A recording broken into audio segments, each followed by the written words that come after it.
Hello, children. We have reached Parashat Chayei Sara. You surely remember that we told you about the binding of Yitzchak. Now you will hear what happened next.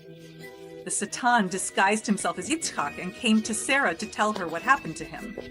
Sarah thought it was really Yitzchak, and he told her, "My father took me on a long journey. We went up a high mountain, and there he built an altar. He tied my hands and feet behind my back and took the knife to slaughter me. If Hashem hadn't told him to stop, I could have died." Sarah heard the Satan and died from the shock. They immediately went to inform Avraham that Sarah had passed away. Avraham did not mourn Sarah excessively because he knew that Sarah was righteous and her soul was with Hashem. He went to the cave of the patriarchs to find a burial plot for Sarah. There he saw Adam and Hava, who were buried in the cave. There was a scent of the Garden of Eden over there. He asked the local people to tell him who owned the cave because he wanted to ask them to sell him the rights to the place.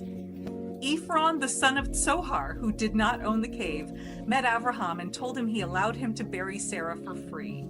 But Avraham did not agree. He was willing to pay whatever was required. And so he bought the cave for 400 shekels in a very expensive currency that was used worldwide. By the way, I'll tell you that it's called the double cave because Adam was 50 meters tall and the cave was 25 meters in size. So Hashem folded him in half.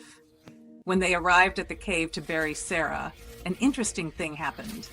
Adam and Hava rose from their grave and said they were ashamed to be buried next to Sarah because they sinned by eating from the tree of knowledge, while Sarah was righteous and did not sin. Avraham promised them he would pray for them so they would not be ashamed. And so Adam and Hava returned back to their grave. Until our forefather Avraham, all people appeared young. Then Avraham asked Hashem to make a distinction between the young and the old so that people would know who to respect more. At that moment, Avraham became old. After that, Avraham called his servant Eliezer and asked him to go find a bride for his son Yitzchak from his family in Haran. Eliezer asked, "And if the woman does not want to come with me?" Avraham told him that under no circumstances should Yitzchak leave the land to meet the bride because he is holy. Abraham added and said, "The Holy One, blessed be he, will send an angel to make your journey successful." Eliezer set out on his journey with camels loaded with all good things, gifts, fruits, and delicacies. The journey to Haran takes 17 days, but because Eliezer was blessed, he experienced a miraculous shortening of the journey. He reached the place within 3 hours. That's how it is with the righteous. And here Eliezer stands by the well praying that Hashem will give him a clear sign to find the bride. And suddenly Rivka, who was only 3 years old, arrived. She was alone. The reason for this is because she ran away from home as her father Bethuel wanted to beat her. Rivka stood by the well and the water rose towards her. Wow! What a miracle. This is a miracle that Hashem performs only for the righteous. This was the first sign that came true. Eliezer approached Rivka. He asked her to give him water to drink. Rivka, the righteous, said to him, "Drink, and I will also draw water for your camels." Here the second sign was fulfilled, that Rivka is the woman destined for Yitzchak.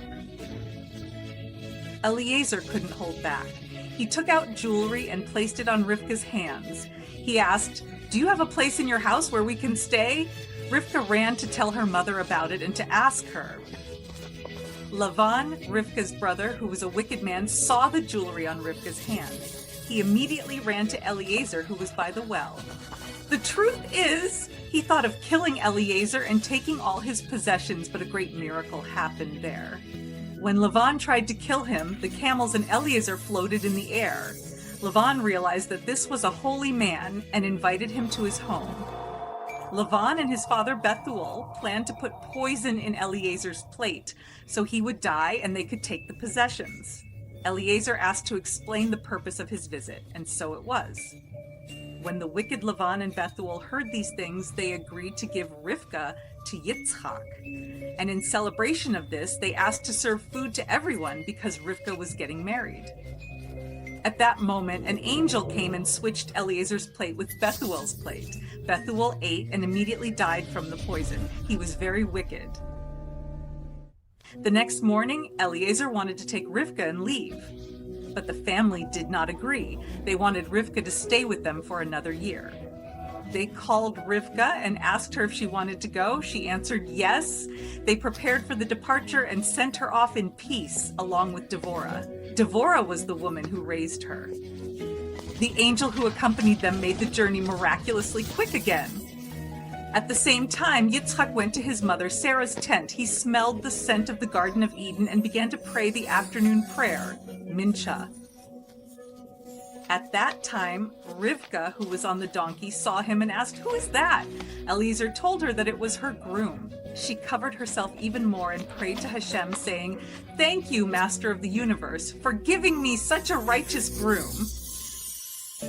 Yitzchak brought Rivka into his mother's tent, and immediately 3 things happened. A cloud that was above Sarah's tent returned, indicating that the divine presence was dwelling there.